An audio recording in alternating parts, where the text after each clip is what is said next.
High বন্ধুরা, daily life সিক্সে তোমাদের স্বাগতম। আজকে তোমাদের সামনে নিয়ে চলে এসেছি আমের চাটনি। তোমাদের সকলেরই চেনা পরিচিত এবং রোজই তোমরা বাড়িতে করো।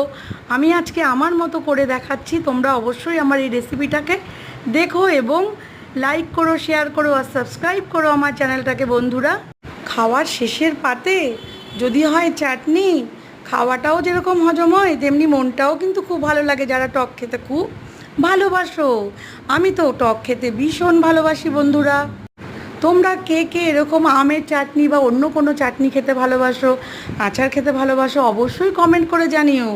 আমগুলোকে কেটে আমি ধুয়ে নিয়েছি, তারপর কড়াইতে একটু তেল দিয়ে 5 ফোড়ন দিয়ে দিয়েছি। আমগুলোকে দিয়ে নাড়াচাড়া করে ভালো করে এর মধ্যে আমি তারপরে একটু নুন আর হলুদ দিয়ে দিয়েছি। ভালো করে যেই ফুটে উঠেছে, এরপর আমি এর মধ্যে জল দিয়ে দিয়েছি। জলটা যেই একটু ফুটে গেছে, তারপর আমি এর মধ্যে চিনি দিয়ে দিয়েছি। তোমাদের সামনে আমি যতটুকু চিনি দেখিয়েছি তার থেকেও বেশি চিনি দিয়েছি। এসে আমি একটু ভাজা জিরের পাউডার দিয়ে দিয়েছি। বন্ধুরা, বাই।